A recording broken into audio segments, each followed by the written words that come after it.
Tuh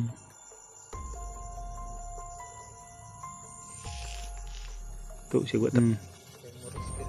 Pero kamang-kamang kita.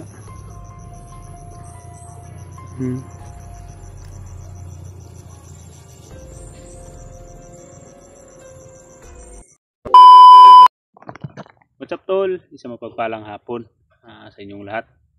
Lalong-lalo na sa lahat ng mga masugid na nagapanood sa atin. So welcome back tol no sa ating YouTube channel. At sana ay paki-like and share na naman para makadagdag o malaking tulong po 'yon sa atin. So ngayon tol ay ngayong hapon na naman ay galing tayo doon naman sa trabaho. So pauwi natin.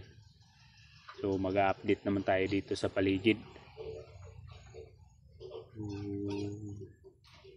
Para mamonitor natin palagi yung kapaligiran. So si George kanina tol ay siya lang munang naiwan dito sa bahay kanina kasi yung anak ko at asawa ko tol ay linipat namin doon sa ang kanyang mama, ng mama ng asawa ko tol, so mama namin. So ganito tol ay nakapagmasid-masid din si George. So sabi niya na may pasilip-silip pa rin pero hindi lang niya ginagalaw at hindi niya kumbaga ba tinitingnan lang niya. So alam ko na isa talaga sa target nila kung hindi man makuha nila ako or pamilya ko tol. So ang problema lang natin tol, problema ko lang kung ano pa talaga ang pakain nila sa akin. Nanahimik na ako, hindi na ako gusto sana ng gulo pero kusa po sila ng lulusod sa bahay. So hindi ko pa ma-confirm kung sino yung commander, kung sinong nagutos sa kanila na ipapalusob o kung dito sa bahay. Hindi ko pa ma-confirm ba kung sino, o si Commander Dindo ba, Commander Yawa ba, or others commander na nagtatahak sa bahay ko. Kung ibahin naman natin na kung si Rinier naman, so malayo na yung area ni Rinier, doon na sa kanila Mikoy. Pero tinawagan ko si Mikoy at sila doon mga ibang kasamahan ko dating hunter, sabi nila hindi na daw nila nakakita. Hindi ko lang ma-confirm tol, hindi ko talaga masigurado kung sino talaga hanggat hindi tayo makahuli o makapagpasabi. So pakay ko ngayon kung may sisilip man, so gawin ko ang lahat na makahuli tayo para may mapaamin tayo tol kung sino talaga ang may pakana nito na nanahimik na tayo dito sa dito tol sa amin pero may kusa pa rin na nagtatahak o nagtatangga sa buhay natin. Pasalamat pa rin ako tol na si George ay hindi pa bumalik dun sa kanyang pinagtatrabuhan. Ay umaalalay pa rin siya sa akin. Sabi nga niya habang nandito pa daw siya ay tutulungan talaga daw niya ako para may safety ang pamilya ko, lalong na may mga alaga na tayong biik. So nag-alaga tayo ng biik tol dahil plano po natin o baboy, plano po natin tol na ngayong Desembre ay magpapakasal na po kami ni Mrs. dahil ilang taon na kami nagsasama pero hindi pa kami natawag na hindi pa kami kasado. So kaya nagpaisip-isipan namin na magpakasal kami para po sa aming mga anak sa darating ng panahon. So yun tol, ito tayo. Medyo masakit ang yung paa ko tol kasi yung kuan ba, yung balahibo ay nabunot. Kaya sakit. Dito may inahin tayo. Inahin tayo dyan. So may mga bait tayo dito.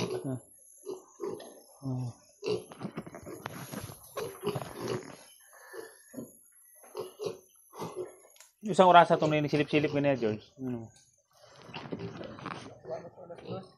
Dos.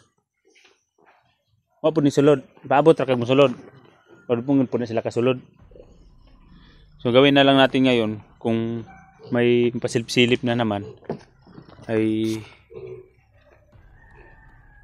doon siguro sila galing. May pasilip-silip naman, George. Gamot na makadakop ta itong patuganon ba kinsa gid ka nang gusto mo kuan di sa tuwa. No? Mo jud po ni sulod. Igo lang dias kasada na pinlantaw. Kasada. Patong motor ang balik-balik. Ko ba siguro po niya. Mo guro tay nasakyan siguro niya padung ba. Sige. Sige. Anong makuha na to ng motor. Motor or kuan, bisag dili lang motor. Kaya kuan mo gyapon na. Ibalaan na to og kinsa gyud kay nagsugo ana.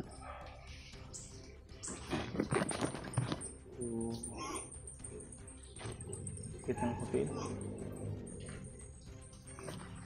Si may hubag ba? May hubag ba ito? Ano? Ito no?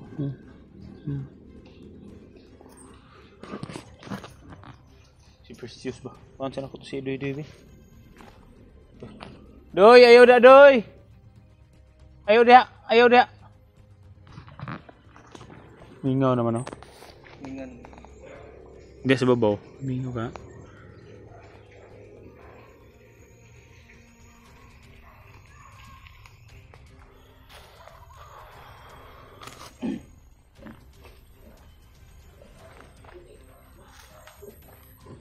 Wala, silip-silip lang muna tayo tol kasi hindi ako kumpiyansa George mas pabutan na po para itong una ba kira man din no? Mingaw man wala kasing giro dito wah tumahol yung mga aso dun sa kabila tol no?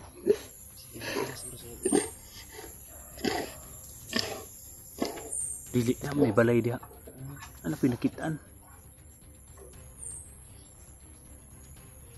doon banda tulo. Doon banda sa itaas. Doon banda. Ay tumahol yung aso. Oh. Tao dyan doon ba eh? Aman. Aman. Mabalik ka po. Hindi oh. So may pasilip-silip na naman tulo. Paniha pa. Kuber na talo bibi.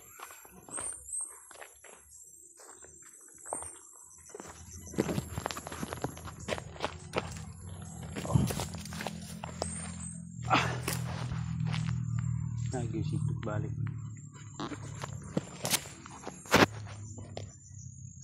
Bantugra na nga mga bata dito. Gagana po siguro na ba? Musik sa iron. Yung silip-silip naman sa amin. So yung kapitbahay namin dyan na may mga tao na wala. Pati yung mga batang naglalaro kanina. Nagtatago na siguro. May safety ba? Padlock ba?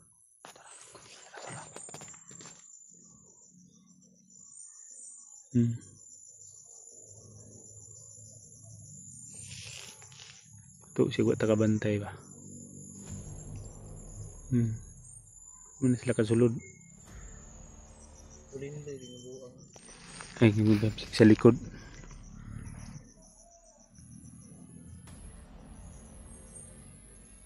Ito raw. Ito yung mga sundalo daw kaya magulat rin sila kung kuhan. Na magbuto ya. Kaya mo rescue na sila. Ito raw. Kamang-kamang. Tugo siya o tugo at takabantay. So kung nakikita ninyo tol. So dandan siyang palapit ng palapit dito.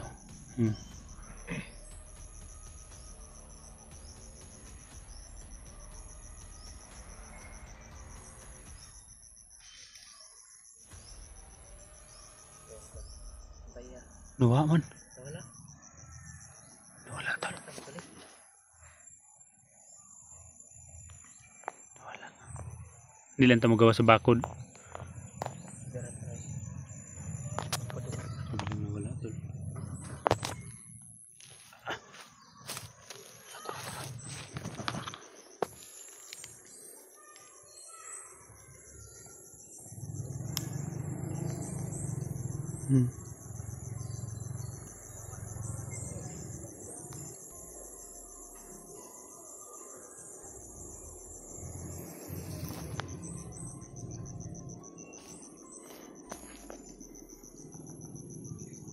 Pero tago pa ni tago. Abdul nakahiti sa puno ng niyog. Tara. Kala siguro niya hindi natin nakikita.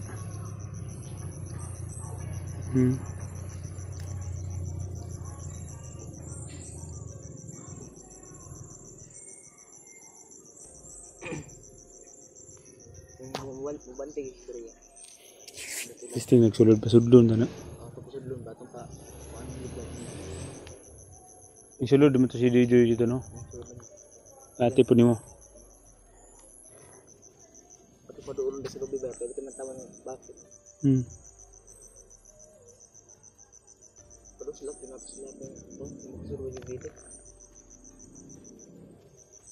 Titingnan lang natin. Hindi natin siya kagalawin.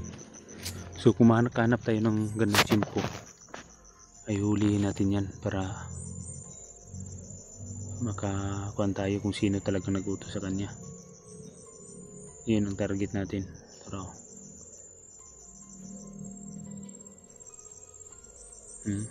papa kung sa itaas tol, titingnan din natin yan sa itaas.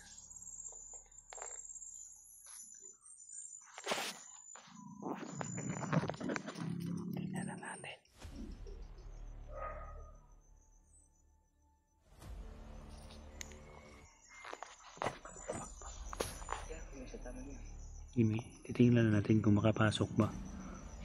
Hindi, bago na pa siguro hindi padala.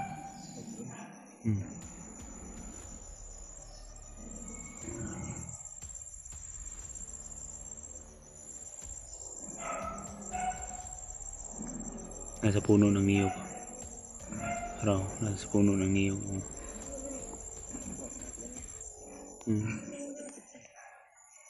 Ay, kita to raw.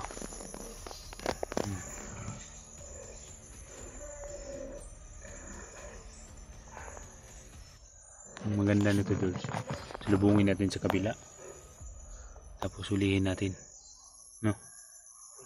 Para paaminin natin ba kung sino talagang nag-utos sa kanya.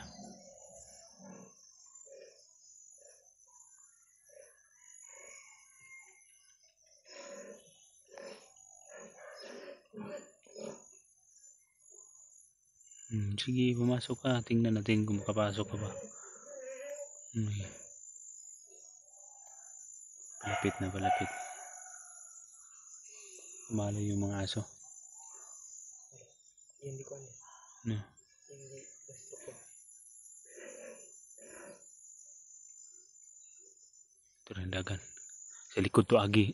Sa tubang tumagi. Dito ka kuan dito. Kaya mga git dito. Uy, sang pa sa dre. Wala sila ko no. Tersugaton itu spikas. Tara.